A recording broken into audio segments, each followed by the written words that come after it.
What's going on, everybody? Welcome back to the download queue. We are on episode something or another, 36, I think. What it says on Twitch. There you go. I had to check and I stopped putting it on Spotify, so I lose track now.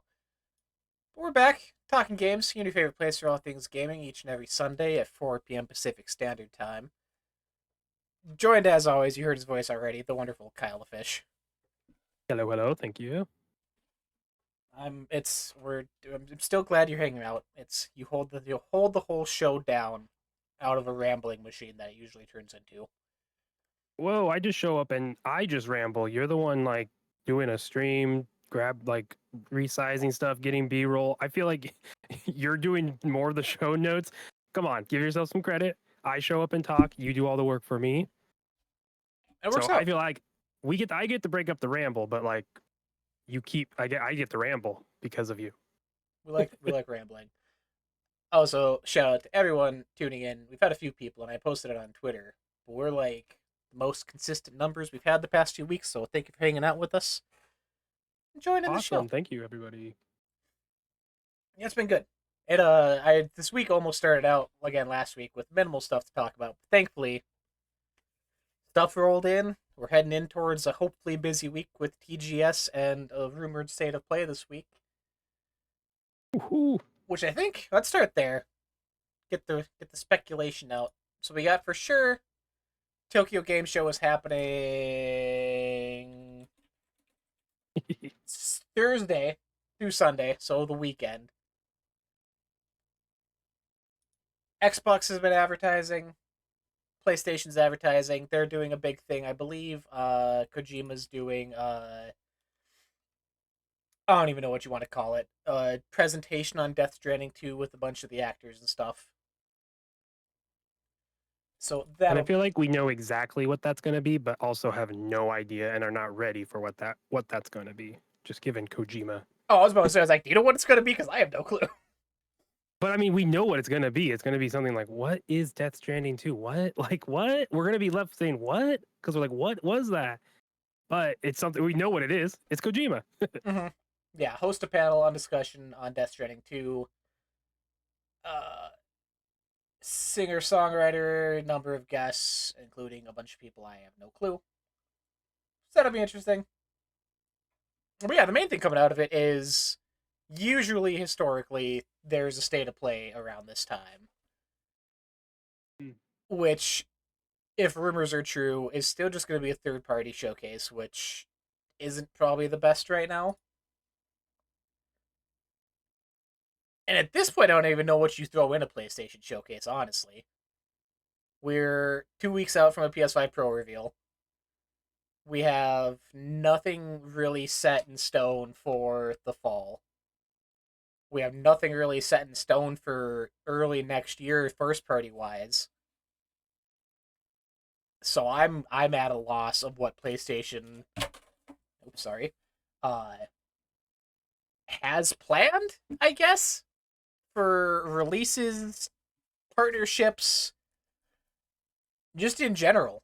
It's a weird time to be a PlayStation fan.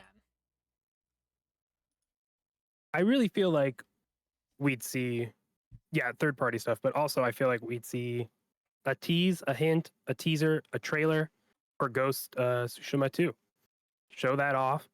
Even if it's just CGI, I mean, we know it's coming, but like maybe it's in-game cinematic rendered in-game and whatnot on PS5 Pro, so you can be like, oh, I gotta get this now, this fall for a spring or late spring release for Ghost 2, or is that a fall title? I don't know, but I do feel like we're gonna see Ghost 2 in some way. What else would you show?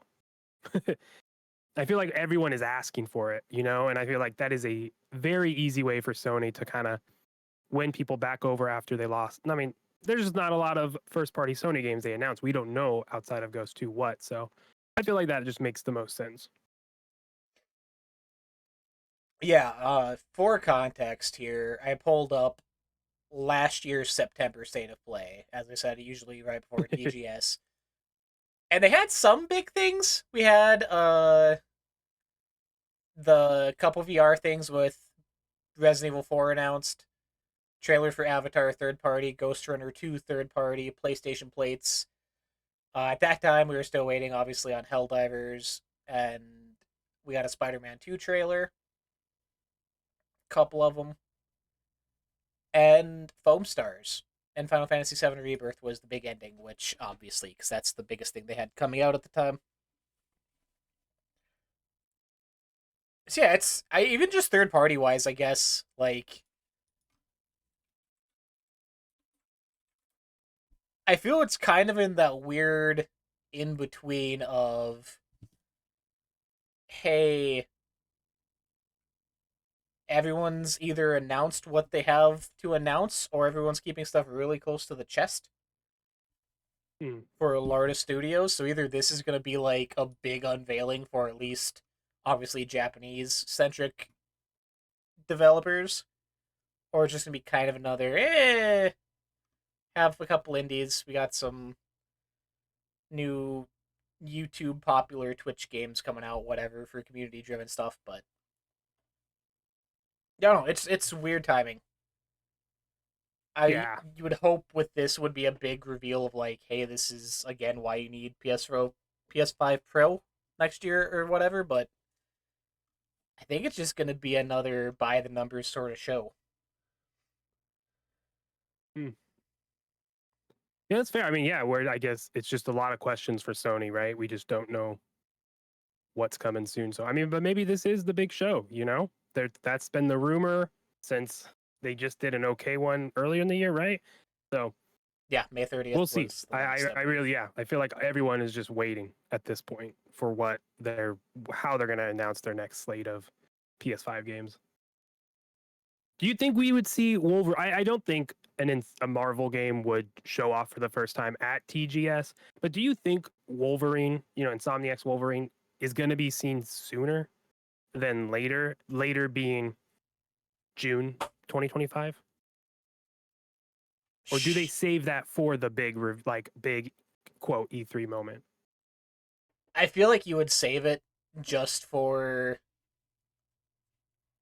I don't think they would do if this is a third party showcase sort of thing. I don't think you sort of just dwarf everything with your own big, not a reveal, but big announcement yourself. If it's gonna be third party, I think it stays strictly third party with maybe like. I could see at most we get like a Spider-Man 2 DLC if that's happening, but no actual big. Even Ghost of Tsushima to me, I don't see that being officially revealed at this. More has that not been revealed? I don't think fair. Officially. Yeah, I'm checking. I'll look it up. Yeah, I feel like if anything, if it's not, I mean, yeah, it makes sense for this to be mostly third party focused, but I feel like if anything, that is the most likely game to show up is Ghost 2. It just makes the most sense.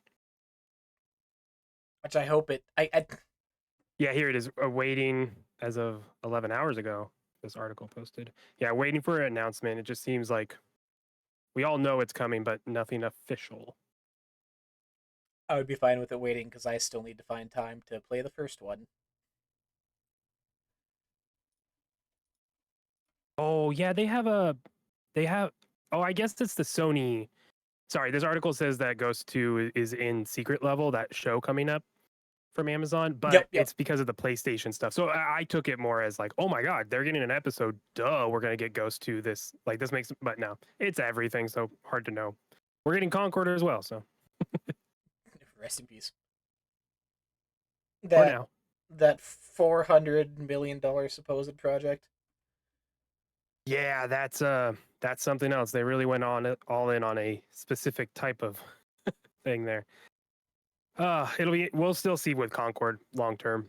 I feel like the story isn't done yet until that studio is done and they announce their next project, It's supposed to be the next Star Wars, though. Kyle.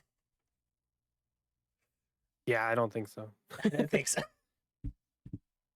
They started off with like an episode 2 or an episode 3 moment, God. Anyways, yeah, it's like I said, it's interesting. I think the rumors now are for Tuesday this week, so we shouldn't have long to wait to actually see if anything comes of this. which I'm excited. We all know at this point that I am a sucker for a good showcase, an E3 season, and just presentations in general. So I will be waiting I'm probably still waiting and still after waiting. Tuesday.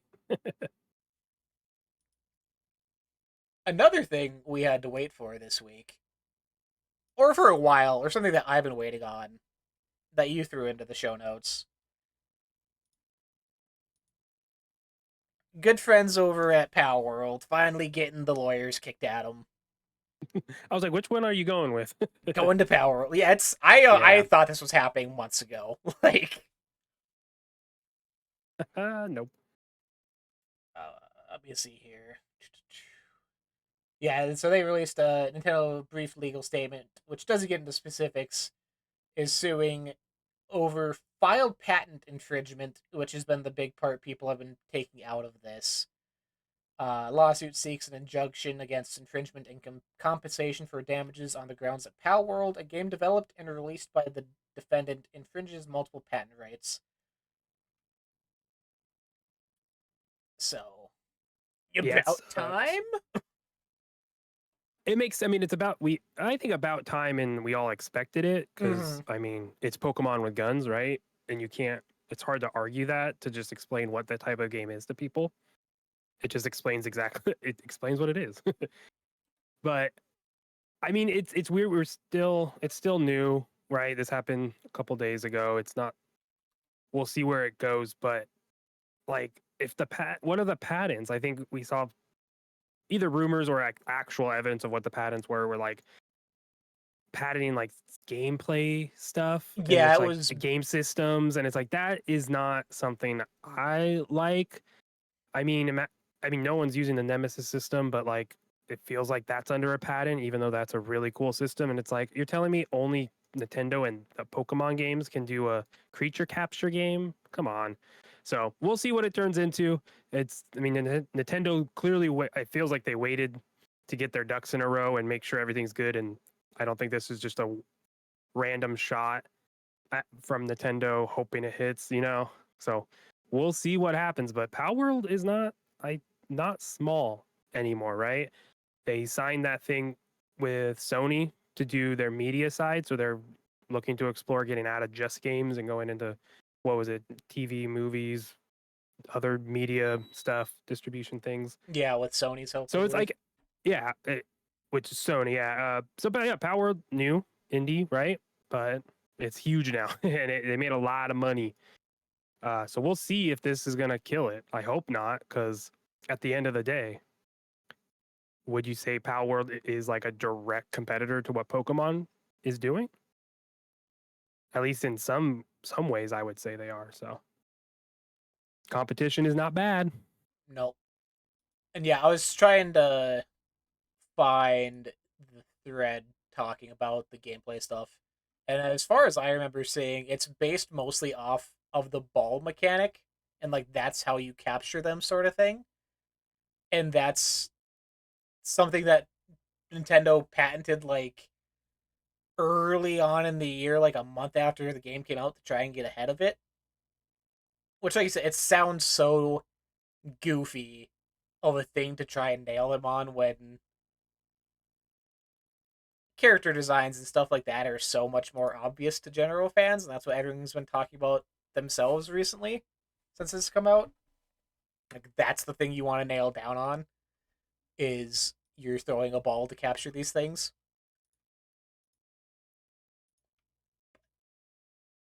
We'll see. It's again, like you said, it's one of the biggest things this year. It broke player base records on Steam. Like it was nothing to laugh at then. I don't know how it's doing now per se, but Yeah. for something to get that big and large directly competing with one of the largest IPs in the world, this was bound to happen sooner or later in some way, Yeah. shape, or form.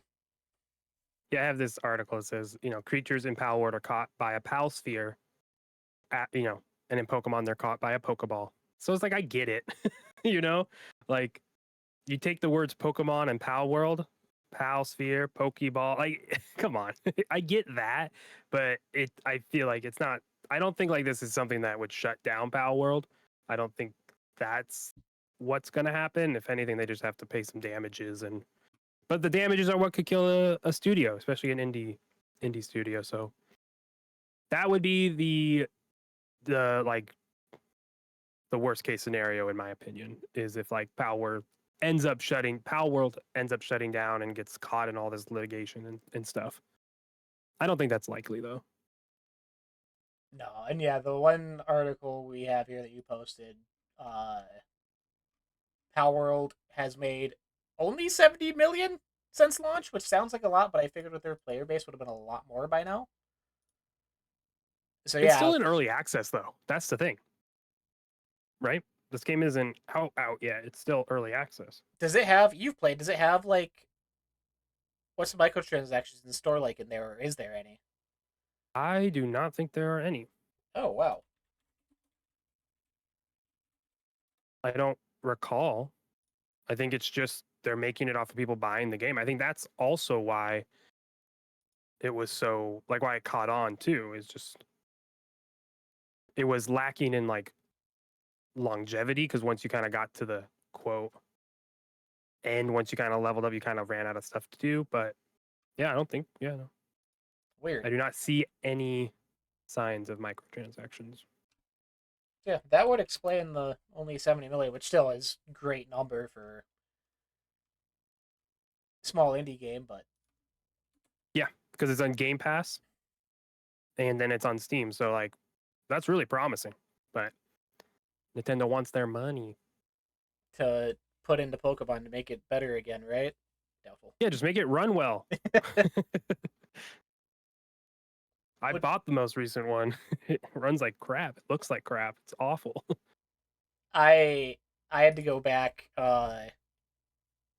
If you remember earlier in the year when we got the Delta app on iOS for the Oh yes. that allegedly went back and I've been playing allegedly Pokemon Sapphire on that again, just having a great time. I was like, this is what I want. I don't need open worlds. I don't need all this extra characters walking around in the overworld, and just give me a solid basic baseline RPG, please. Make it look pretty. Don't go overboard on trying to add features that aren't needed. And don't follow Power World into adding slave labor in the next Pokemon either, please. Hey, they're consenting. Are they? You give them a home. You give them protection. Is that all it takes? I don't know. I'm not a pal. I need more than that. Home and protection, yay! Uh, moving on here. Next story, we got PlayStation's back in the news. They're like, hey fam, we heard you got mad over that $700 console announcement last week. So we're going to throw a new coat of paint on that bad boy and get you all excited about it again for way more money with the 30th anniversary collection for PlayStation hardware and controllers. This comes with a different colorway PlayStation 5 Pro console 30th anniversary bundle, which comes with weird shit. I'll just say original PlayStation controller style cable connector housing, which looks really cool. That's probably my favorite part of this whole thing. It's the USB end, but right before the USB ends, it looks like a original PS1 controller plug. Super great. 4 PlayStation shapes cable ties, neat. PlayStation sticker, neat. Limited edition PlayStation poster, which is one of 30 possible designs, which grabbed my attention because I'm interested to see what those turn out to be. And a PlayStation paperclip. Because I like paperclips with my consoles. I really hope it's like just like a standard paperclip. I mean, it looks this is the PlayStation logo, but like quality wise, it's nothing special outside of the shape. Just like, hey, we have all these.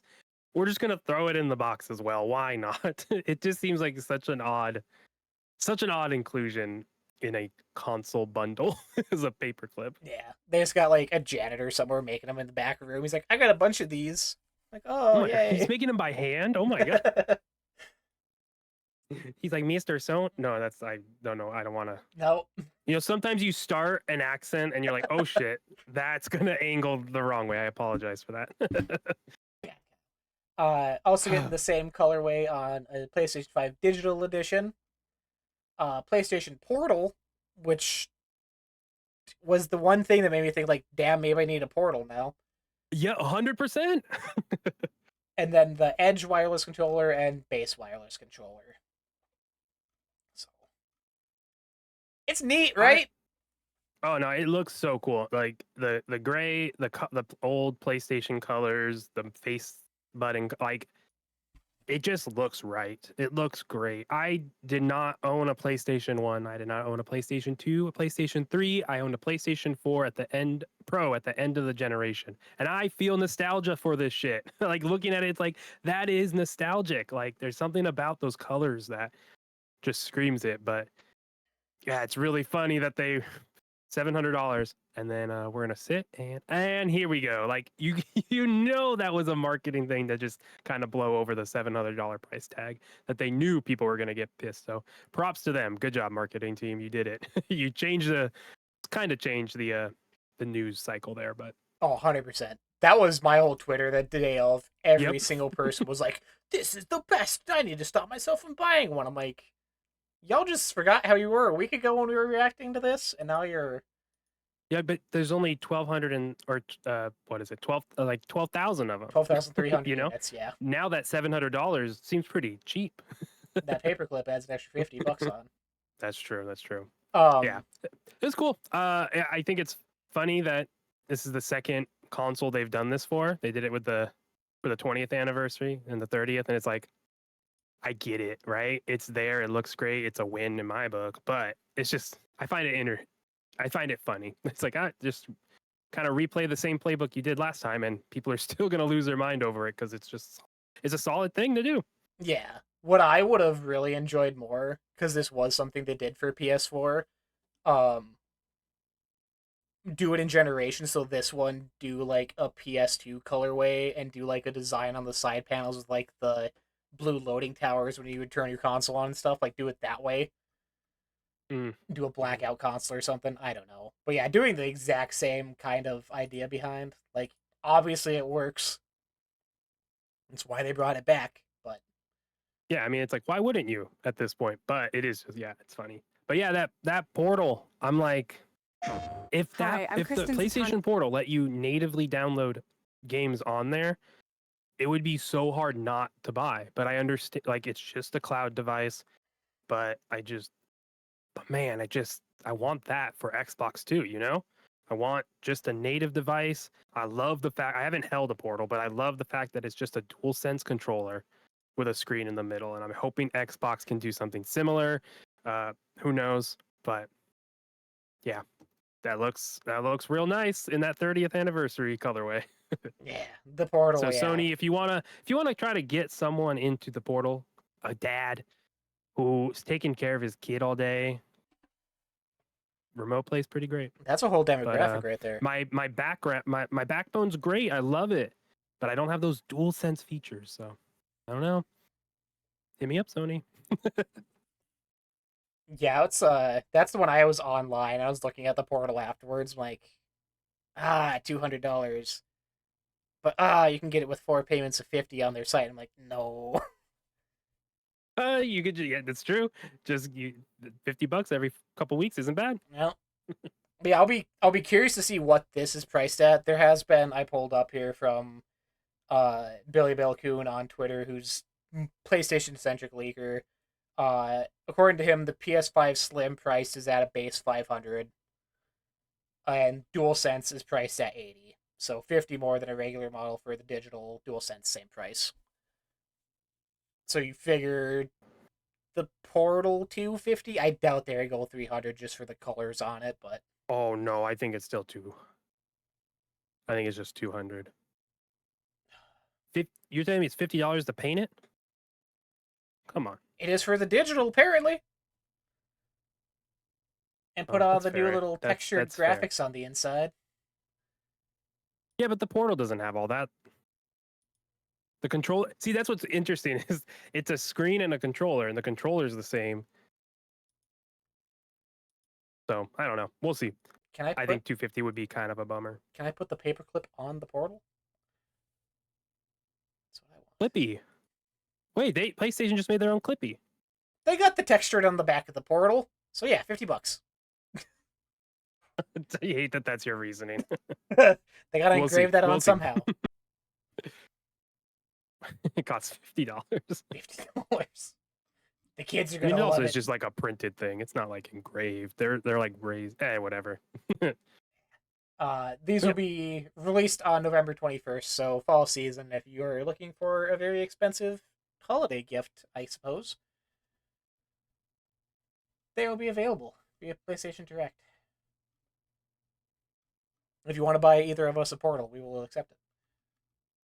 Oh yeah, I'll accept the Portal. Portal for Christmas. We can share it too.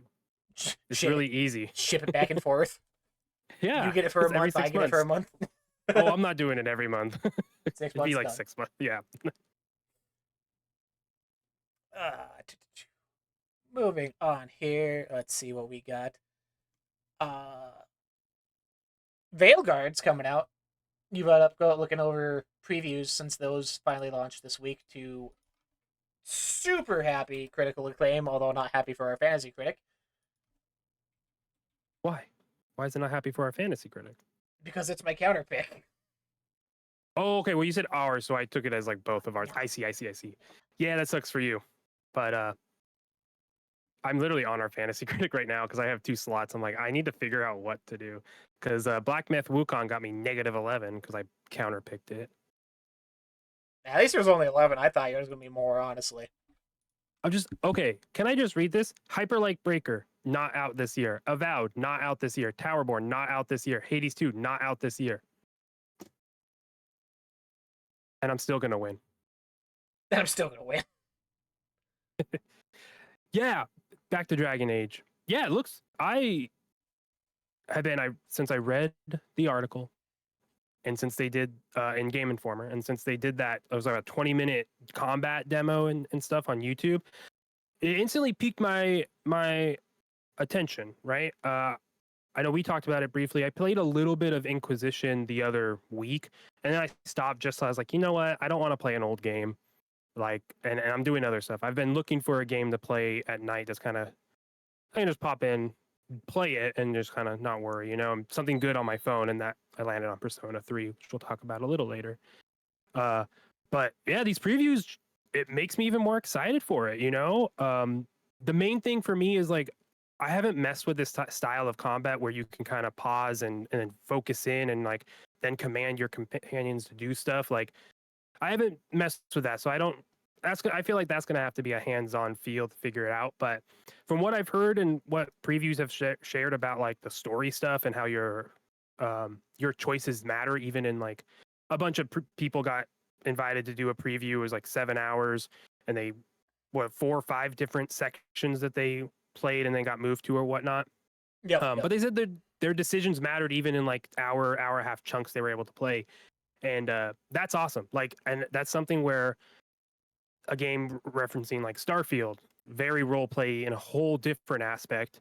I wanted more like every now and then you had a decision in Starfield, like come back up in dialogue. And it's like, all right, that's cool. But the way people who've previewed this game have described it, I'm like, oh, this sounds better. It sounds closer to Baldur's Gate as opposed to how Starfield handled that. And that makes me incredibly excited. And it's like more of an action focused combat as opposed to like turn based, obviously. But yeah, the preview got me really, really excited for this. And I have to decide what I want to buy one game. And there's a lot of variables here, but I don't know. It might be Veilguard. It might be Assassin's Creed Shadows, because that also is piquing my interest in a lot of ways. But yeah, this preview definitely got me more excited for Veilguard, and this should be kind of a very, very good game that comes out later this year. Yeah, it's Halloween, right? Halloween release, which cool. This has gone from completely out of the blue, oh cool, a new Dragon Age experience, to I'm day one purchase when this comes out in a rapidly fast time frame for me. Um, like you, I did a little bit of Inquisition. I rented Dragon Age Origins back in the day and played a ton of it nonstop. So I have some history with it, but it's doing all the things now that I feel are so overlooked or should be commonplace in RPGs when they really aren't. I've been getting um some stuff sent, their newsletters and stuff to me, and stuff like the being able to respec classes and stuff without having to pay anything and do that at will, giving you more opportunities to play around with different combat styles. Like that alone is enough to be like, cool, they have enough faith in what they're doing with the combat. They want you to sort of try out everything. They want you to be explorative with it, with the different classes, with your party members. So that gives a lot of faith to Yeah, I me. agree. That is such. I agree so much. That feature is so nice. I feel like it's also like an accessibility thing. Like if I don't have time to play a game multiple times, especially a big, I mean, we don't know how big this game is, but a lot of other RPGs that do that, that make you pay for a respect, is like, I don't have time to invest 20, 30, 40, 50 hours again just to play the opposite way, Mm-hmm. ranged as opposed to melee. So I totally agree. We need this everywhere. Yeah, it's just stuff like that is, it leads me to believe they're putting a little more thought and care into the decisions behind the scenes we're not seeing, to kind of put BioWare back in a good light just after their rocky history recently. Um, I pulled up from Eurogamer in their preview, quoted saying it feels like Dragon Age Inquisition, or Veilguard, excuse me, feels like the series Mass Effect 2 moment. And people saying this will bring BioWare back to their sort of prestige they were on before. Because, yeah, before this, we had Anthem and Mass Effect Andromeda, I think, were the last two. Which, Anthem, we all know how that went, and Mass Effect Andromeda pretty much crippled that series into oblivion for the time being. Which sucks, because BioWare is talented. Like, you talk RPGs back in the day, that Baldur's Gate 3 last year, they started that back in the day. Mass Effect, critically acclaimed. Like, they have the history. Just needed to take a couple steps back to sort of refocus, I feel, and get back on track with what they want to do with Veilguard. Yeah, it's crazy that those are the last two games, and I bought both of those games. Did you? Yeah, it's crazy. Like I missed BioWare, and then I jumped in at the time they shit the bed. I liked Andromeda, but I recognized that it wasn't great. you know, I recognized that it wasn't like what, especially Mass Effect, right? But yeah, I didn't. Yeah, and no, I didn't buy Anthem. My friend bought Anthem, and I was like, let me know, I'll do it. Like, if tell me, and he's like, hold on, wait. and then he was like, oh, don't do it, don't do it. Very fun, but not worth it. But yeah, those are like, I played both of those as opposed to the old BioWare. So I'm excited. Halloween. Halloween. I wish it was just like a week and a half later so I can get it on my birthday and do a staycation that week and just like veg out. But not in the cards for me this year. I always try and do like in the fall, whatever the big game is. I always take like 5 days off work just to do absolutely nothing but that big release. Not going to be Viogar this year, sadly. I don't even think I'm getting one this year, but it could have been if it was over my birthday. So Oh, fair, fair. Gotcha. sad. Let me pull up next thing here. I wanted to throw this in real fast just because kind of backtracked on what I was kind of guessing last week. We were talking Xbox in the future and release statuses and wherever they're at with next gen hardware or handhelds. Microsoft did an interview with Licensed Global Magazine, during which Xbox's head of consumer products, John Friend, what a nice name, revealed that they're planning in the planning stages of some sort of 25th anniversary event for Xbox and Halo, which, as obviously is the same day Halo launched day one with the original Xbox, which would fall on November 15th, 2026. Which I was like, oh, that's fun. And then I started thinking, and it even mentions in this, I'm like, that's next gen hardware launch, I would imagine. Even though I was guessing last week that it was going to be 2025 to get ahead on things, but November 15th is a Sunday in 2026. is it? Yes, so I don't. So day and date, no, not gonna release on that. But November 16th, Monday, who cares? That week. Yeah, no, yeah, making it like a week long celebration with a console release and everything like makes the most sense. I still feel like there's something coming next in 2025, and the mid-gen refresh being a handheld. And then they were able to release a beefier console. But it also makes sense to having nothing next year, announcing it next year, showing off a little bit, teasing it maybe like next 2025 holiday, right? Like late. But it just feels like a long time without any hardware stuff with the Pro coming out. But again, why are you going to adjust anything or work around anything? Because your competitor is doing something doesn't mean you have to necessarily. Xbox has been doing their own thing. Clearly, they have their vision, and it is a handheld and some type of powerful at-home console. That's really what I do think it is, and being able to release it, kind of like let the brand rest for a moment, and then kind of pick back up post Grand Theft Auto 6 next year. That's going to dominate everything. So you just get past that, and then you can kind of focus on your 25th. I see it. I see it. And especially if the handheld wasn't like, think about it. Like, how long has the handheld been in development? I feel like as soon as a Steam Deck picks up, not even a Switch, I feel like that's where it's like, oh, wait a minute. We really have an opportunity as Xbox and we're on PC already. We should really work towards this. And maybe I'm wrong about that, but it actually, I as much as I want a handheld next year, I want it this year. I wanted Sarabon to already be handing me one.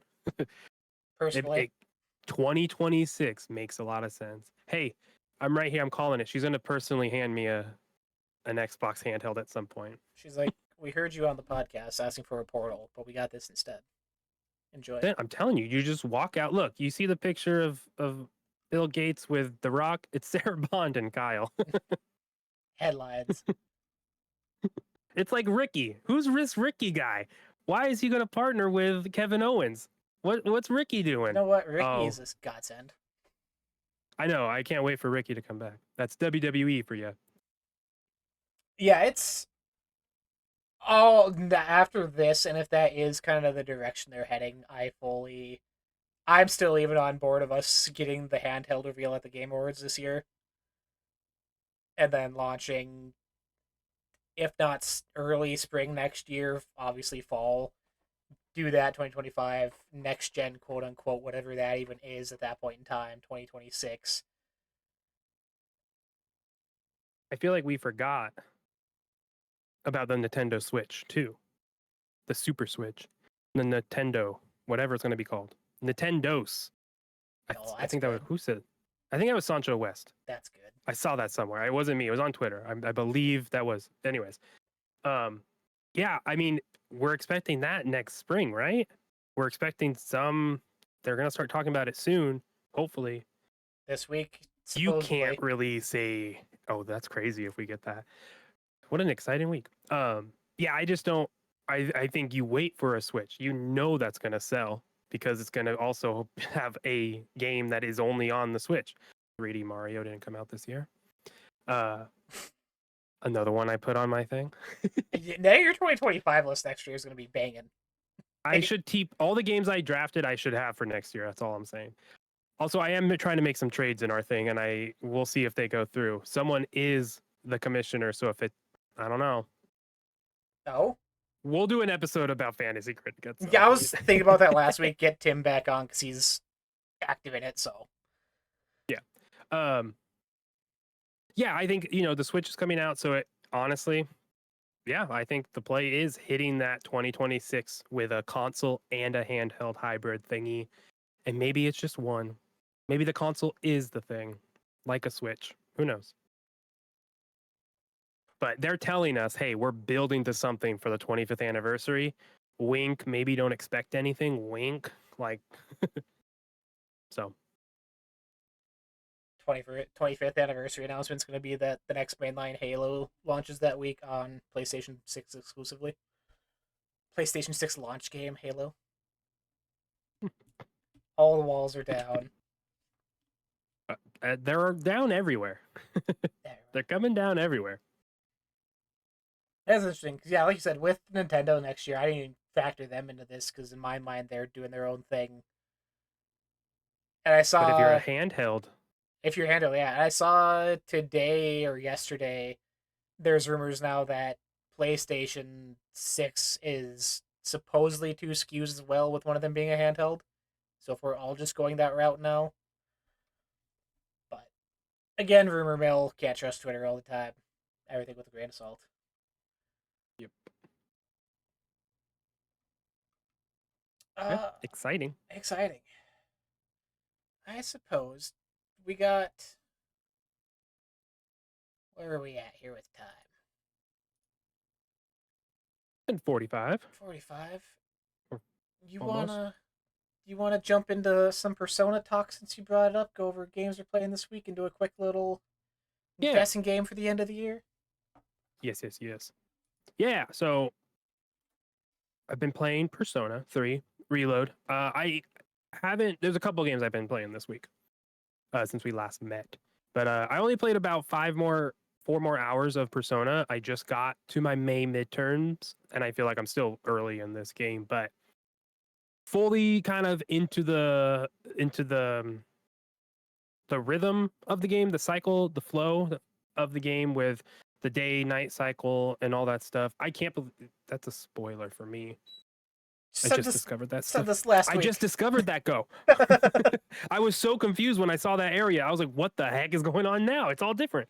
Anyways, but yeah, not much really to like expand upon, but I'm starting to, understand and discover the fusion system of the personas and like how that works. And it's like I just fused one into this brain, so it's like a floating brain persona, whatever. And I was just like, what the heck? Like that, I didn't expect that to be the outcome, and such. So that's cool. Still early on. There already are moments. I met this old couple in charge of a the bookstore, the Bookworms, and that is already hitting me emotionally. I was just like, oh man, I gotta go save this tree now. So, really, so beautiful. I'm just, last night put 4 hours in. The probably one of the. It hasn't been often that I've stuck in a game for like 4 hours straight through. Starfield probably was the last one, just because it worked out that way. We had a newborn, so I would be holding a newborn for hours sometimes. But yeah, like other than that, like I was just totally enraptured with it. So excited to keep going. But I've also played a lot of Starfield because in 8 days, getting ready is my birthday, which is also the release of Shattered Space, and the stuff they have been posting, the story beats, the Twitter account has been taken over and whatnot. I'm just all in on this horror vibe. Bethesda is so good with. I love their DLC stuff, and I'm like, if this is anything like Far Harbor, where it's its own concise story. You can leave at any point. You don't have to stay on the planet Varun Kai. You can leave and then come back and continue the story, but it's its own story set on that planet fully. I love that. I mean, and it's a handcrafted planet. It is built for this expansion, and that is awesome. So I'm all in on that. So I went back to my save, and honestly, Starfield being a sandbox, and then they get to just do these expansions that are very specific. Like if this one feels more horror space vibes, way more than what base Starfield did, that's awesome. What's the next one gonna feel like, right? Like I love it as a sandbox. So but I went back to my original save. I put like 3.5 days on that. Went through spoilers for Starfield. It's been a year. All right, what? Yeah, but still, if you have not beat the game, which in a Bethesda game makes sense, it changes everything. The ending of Starfield, it changes the whole like what the game is and can be, in my opinion. But spoilers. So went through the Unity a couple times or once, became an awful pirate man, and then got bonked on my because every time I loaded into this mission, everyone fought me. Both the oh, what are they called? The Vanguard? Yeah, the UC, the UC Vanguard, United yep. Colonies. Yeah, the UC Vanguard and the Crimson Fleet both attacked me because I pissed them both off, and like I couldn't get out of the fight, so I had to kind of go through the Unity again, and I was like, whatever. I messed up which story, like headcanon. That's pretty cool. I left my universe, went to a new one, became a pirate, pissed everyone off. All right, I gotta go to another universe. I messed that up. So I started playing. I was in the third universe when I picked this save back up. Played for about like an hour, and I was like, you know what? It's time to go to a new universe. I want to go fresh save into the expansion with this one. Why not? Did that. Spent a night collecting all the artifact pieces again, which is the worst part of Starfield. I love it, but there's some really bad, just like fetch quest essentially, which is the worst part of Fallout 4 for me, where the fetch quest. So, oh well, right? But did all that, got all the artifact pieces, did the mission, went to the Unity, and was like, this is the one where I'm gonna not tell the people I'm from a constellation, your friends, that I'm not I'm not going to tell them this time that I'm from a different universe. I'm going to actually play the story again and just have that naturally fold into the expansion. I walk in and immediately things are on the ground. The foyer's all messed up. And I was like, oh no, what is going to happen? I have no weapons on me. I literally popped out of Unity, went straight to the lodge, and I was like, oh shit. I walk in, Sarah's on the ground. Why'd you come back? You hate, why? You choked Barrett to death. You're a monster. I was like, I didn't do any of this. I was like, damn it, I'm gonna have to go find all these pieces again to go to another universe. And then who's up on the balcony? Kyle. Or my character is Steven, in I'm playing as Steven, which is my middle name. I usually go with my middle name for stuff. And I was like, oh shoot. And he's like, I'm gonna kill you now. And so I'm running around the lodge, being chased with no weapon, trying not to die. I finally get to the basement and get some stuff, and I end up killing him by corner peeking and just like and I was like, shoot. But hell yeah. Like, what a cool thing that happens in this game where Kyle outside of the game was like, you know what? I'm going to do this thing for an expansion that the company is releasing. And in the game, this really fun, cool story beat happened that also kind of still goes along with this whole headcanon of my character who got pissed because I didn't realize I chose the wrong prompt and I killed my first playthrough. Sarah Morgan was my companion. Not that I necessarily loved her. It's just the one I connected with. We were exploring the universe, finding new things. I loved it. And then I thought I chose, but she died. So I just couldn't fall in love with that universe. I literally was like, So that's why I went to the Unity the very first time. I was like, you know what? Sarah's no longer here, whatever. So now I tried to go back and like, I'm going to do this right. And she's dead on the floor blaming me. It's like, I didn't do this. So that's twice I have lost Sarah, right? Twice. And it felt like it's out of my control, which is not like, that's just what the game allows to happen with you just playing it and having its systems be what they are. So I've collected all the pieces and I'm ready to do the final fight to go through Unity to get to this new world.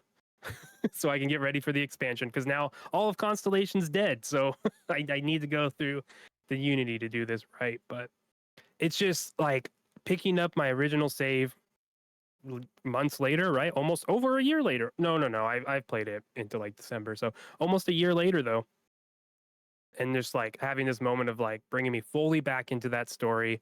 I just Starfield is just such a special game for what it is, and it chooses what it does, and it's not always great. There's some weird aspects to it, but man, that made me so much more excited for Shattered Space now. And yeah, I love Starfield. It's great. I love that. I wish, listening to you tell that, I wish we were doing this last year when this came out. Because Starfield was my staycation game last year. I took 5 days off work and all I did was Starfield for a week. I was super hyped. Like, that's all the content on the site was centered around it, what we were going to do, how we were going to tackle it. And I no-lifed it that entire time. And I went through the Unity a couple times. And I just fell off hard. I don't know if it's just I didn't have anyone to like share those stories with and like, oh, this is what I'm doing and this is what I'm like it had happened in my game or whatever it was, but it was that initial after that first month, I don't think I've returned to it since. And I've mentioned how I wanted to when mods came out, but I'm just waiting for mods will be out, Shattered Space will be out. I'm sure that'll mess everything up, but yeah, I reinstalled it last week actually to get ready for Shattered Space next week.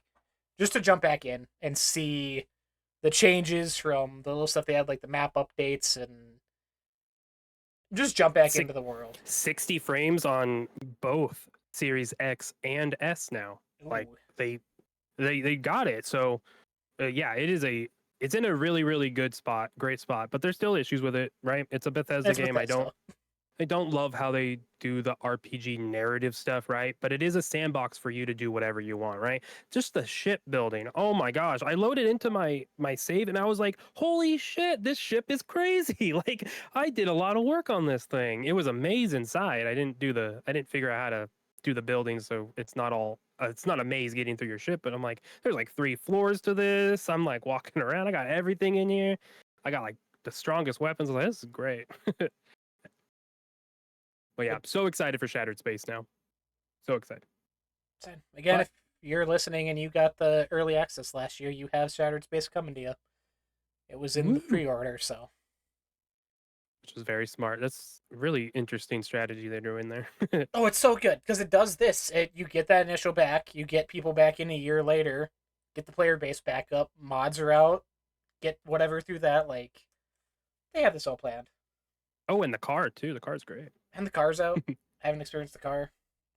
Yeah, the car's cool, except when you're on a planet with a bunch of trees and you're trying to like, it's like, oh, this isn't that worth it. Like, you can't really do much. So, I see why there wasn't a car at the beginning. Like, it's fun and you get faster around, but then you hit a rock and you hit a tree and you're like, okay, I understand why there was no vehicle, but hey, it's there now. But I also, real quick, I did play today a game that came out to Game Pass this week, Frostpunk 2. That came out to Game Pass PC. Ooh. And I played about two and a half hours right before the podcast. I'm in chapter 2 of the story. Very good improvements over 1. I am really enjoying. I'm only in chapter 2 of the story, so I know I'm early on, but I could see this being a game, especially I can just kind of I was watching the Raider game, volume down, and playing Frostpunk 2, and it was a very nice experience. So if you have PC Game Pass, definitely worth a try. I'm excited to keep playing it. Is it as hard, I guess is the word, as the first one? Because that's what I remember when the first one came out. Everyone was like, this is super difficult to like try and actually succeed in. Yeah, that was real hard. So far, no. I think that's just probably they streamlined the onboarding through their story mode, their campaign, whatever. Mm-hmm. So yeah, I haven't felt like it's hard. I see different. Yeah, no, so far I haven't had. But again, I'm only in chapter 2, which is like, I feel like just 2-3 missions in technically. So I feel like there's still a lot to discover. But that was one thing I noticed right away. I was like, oh, this feels easier, but I'm in the story mode. So I don't know. But I like what they're adding. They expanded upon, you're not just in the circle ring, you're sending expeditions out, and then the map's expanding too. So you're seeing eventually, I would imagine, you'd see more whole geography of the area. You're going kind of like you went out and had to gather resources, but it just looks prettier. Like when you're building something that, let's say, extraction district is like built and embedded within the map, like in the ground. It looks like they're actually building it, which it just looks better, looks prettier. The new voting and laws and council stuff makes a lot more sense to me and just clicks, and I'm like, oh, like this is cool. So I feel like they just did a better overall job of explaining their system so far and just showing you how to do it. I love that the prologue was at this old quote ship, the Dreadnought, and then you go to like the old city and you start the city, and then it's like, all right, go find this old oil, and it's like, wait, that's the old Dreadnought from the prologue. Spoilers, it's not really a spoiler, but it's like, oh, I know exactly what to do in this area because you already taught me in the prologue, which I really appreciated. So yeah, I they do a better overall job of teaching you what the heck is going on. Nice. And that is from 11-Bit Studios, which you also played The Alters earlier this year, the preview for, same studio. And I hope it comes out this year because I really want to play the Alters because damn, the Alters is really good. Didn't realize the same studio. That's awesome. Yep. Yeah, that's still. I just looked it up when you were talking just to make sure. It says 2024, but at this point in time, who knows with just a few months to go. Yeah, who knows? It might be like early access. It's like no, Just give it to me. just delay it. I'm okay if you delay it. I want the game. I want. But yeah. So what have you been playing? I know you tried to play Baldur's Gate earlier. God, I will never fully invest in PC gaming, Kyle, or Steam as a platform, or anything that doesn't involve League of Legends or World of Warcraft, because this shit's a mess. Yeah, we Do you not have auto? Oh, you explain it first. Sorry. I don't even know if I can explain it. So we started January 1st of this year, started our Baldur's Gate 3 playthrough. There's 4 of us having a good time, get on every other week or so, trying to. Scheduled it Friday. Hey, noon Sunday, we're going to get on, continue on for. We usually do 4-hour sessions.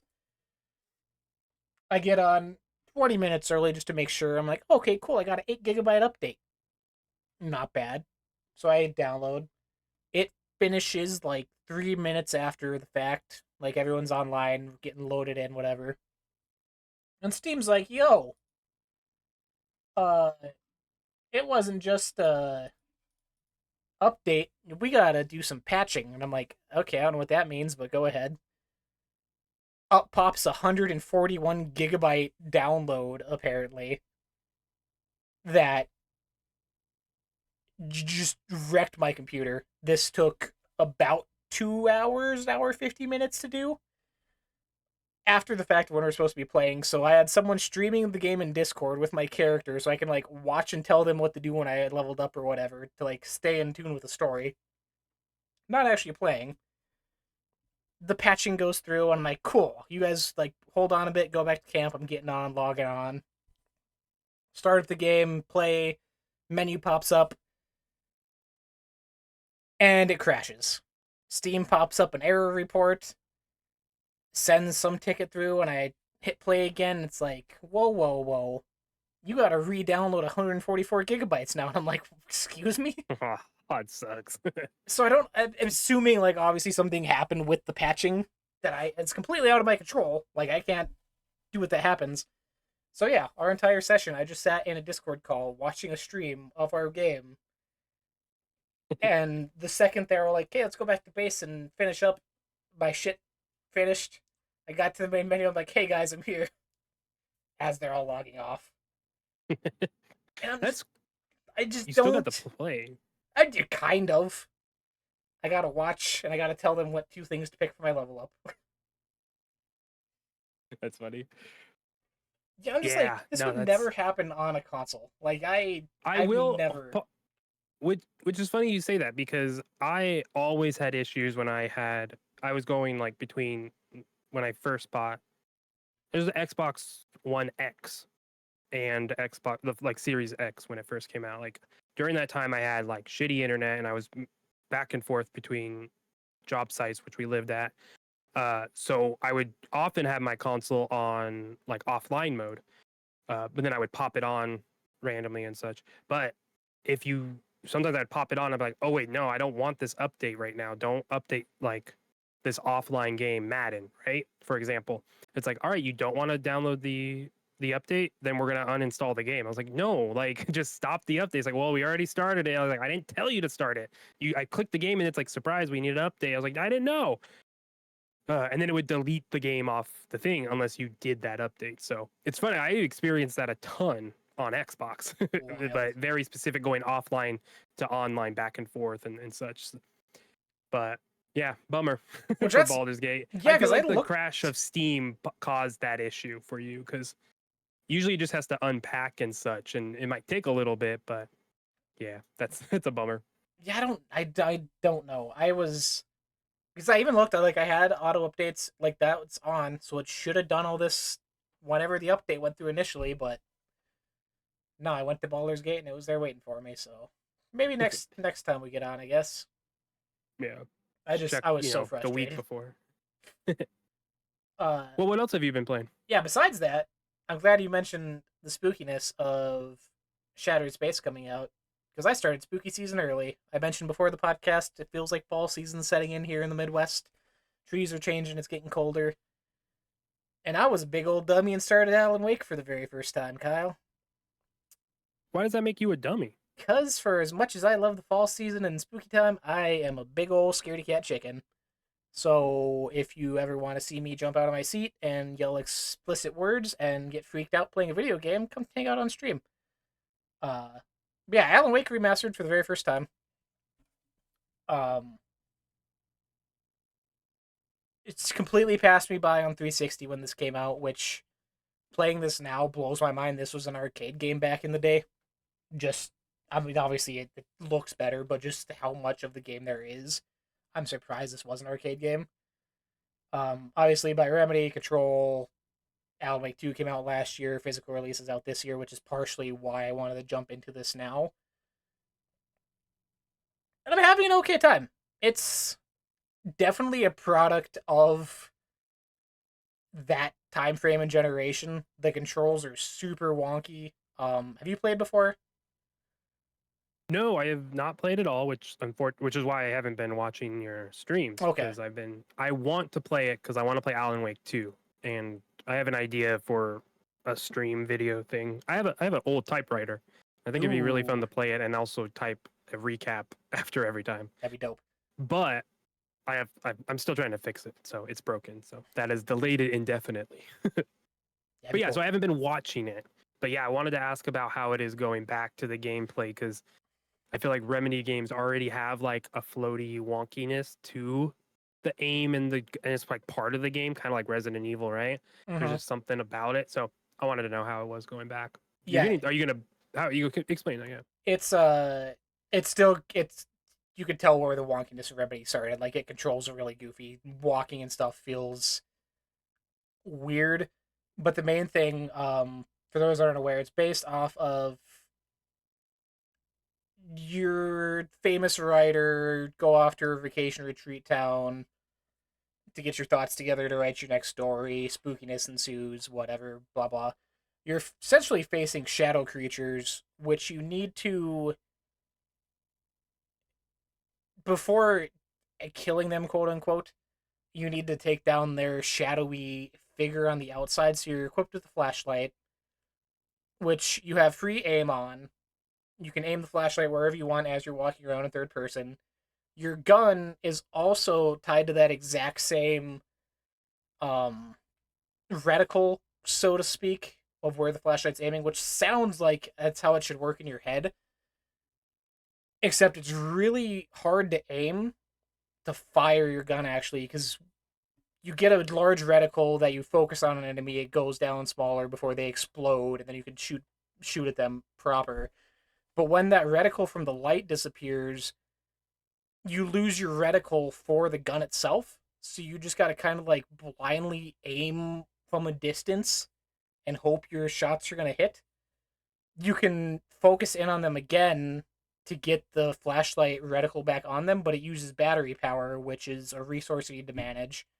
So you're almost like disincentivized of actually aiming, which I don't know if that's like something they were trying to do to add more suspense.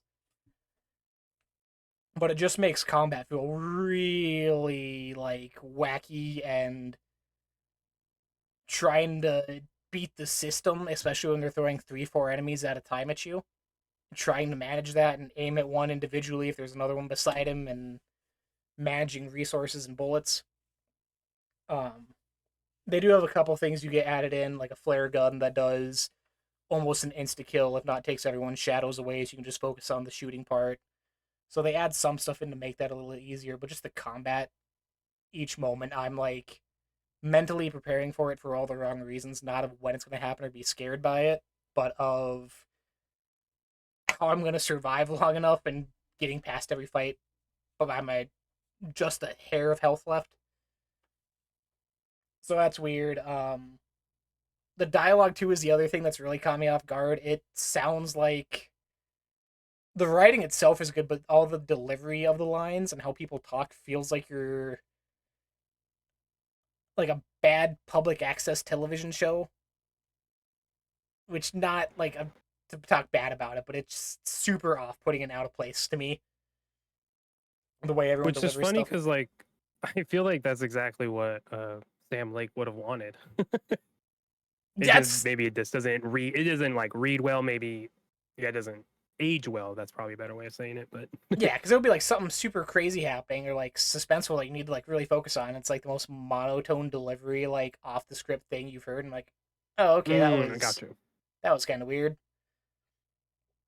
The other than that, it's fun. It's definitely, again, I'm a scared chicken, so I've been jump scares and like having shadow creatures run out of a bush right beside you that you weren't expecting, like attacking you. Like, it's got the suspense. It's got that tension added into it, which has really been carrying it along as much as I'm scaring myself. But it's, I kind of want to go back now, even just to check out, like download the 360 version and see what it was like then, because the maps are huge. Like, there's obviously a mainline path, and most of like even the collectibles are on the main path they want you to go. But you can go explore out in the mountains and woods all around to a point, and there's nothing out there, but they're there to explore. So it's interesting to go back to something that's this set in the time it was released.